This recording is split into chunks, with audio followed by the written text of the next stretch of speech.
kebakaran yang melanda 3 unit rumah di Jalan R. Sukamto, Lorong Kelinci, RT 29, Kelurahan Pipareja, Kecamatan Kemuning, Palembang, Sumatera Selatan, pada Minggu, 19 Oktober 2025, sekitar pukul 23.30 WIB, telah merenggut nyawa pasangan suami istri, Pak Sutri.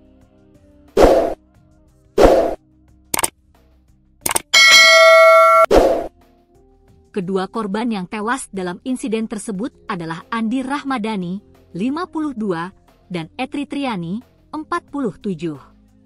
Chandra, salah satu anggota keluarga korban, menjelaskan bahwa api pertama kali muncul dari lantai 2 rumah mereka dan dengan cepat merambat membakar 2 rumah di sampingnya. Saat kebakaran terjadi, warga sekitar berusaha meneriaki kedua korban untuk segera keluar, namun mereka terjebak di dalam rumah saat api semakin membesar. Akibatnya, mereka kehabisan napas dan terjebak dalam kobaran api. Kedua korban ditemukan oleh petugas pemadam dalam kondisi berpelukan di dekat kamar mandi lantai 2. Kemungkinan, mereka tidak sempat menyelamatkan diri karena asap pekat yang memenuhi rumah, ujar Chandra kepada wartawan pada Senin, 20 Oktober 2025. Chandra juga menambahkan bahwa saat dievakuasi, jenazah keduanya masih dalam kondisi utuh. Sementara itu, rumah 2 lantai yang mereka tempati hangus terbakar.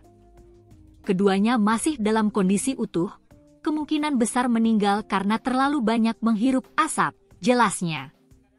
Kapolsek Kemuning, AKP Jailili, mengonfirmasi kejadian tersebut dan menyatakan bahwa lokasi kebakaran telah dipasang garis polisi untuk penyelidikan lebih lanjut.